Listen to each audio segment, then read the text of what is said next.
好啦，乡亲啊，今年报税延长1个月到6月30，这嘛是国内史上第一届延长报税，上主要是要避免群聚的感染。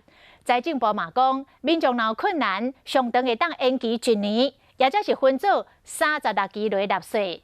也毋过真侪民众拢讲，若会当直接来减税，安尼愈赞。 每届5月报税季节，国税局拢是人客人，尤其是缴税最后一天。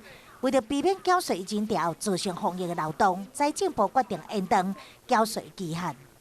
5月1号到6月30啊，延长了变成是以前申报期间只有1个月嘛，那现在是那个申报期间是2个月了。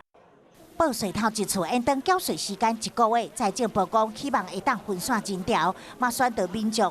用这网络报税，避免增加群聚感染的风险。民众听到卖人客人过会当较慢缴税，当然是双手赞成。可以延迟缴税啊！本来资金的运用就是这样子啊，可以稍微拍谁可以稍微延缓一点这样。知道政府美意是为了避免群聚，但是我觉得如果可以做一些减税，可能对于民众会更有感这样。 财政部讲，疫情确实影响到部分民众的收入，因此若是经济上有困难，通过审核相当会当延期1档，或者是分做36期来缴纳。针对业者嘛减免部分的营业税，降低负担。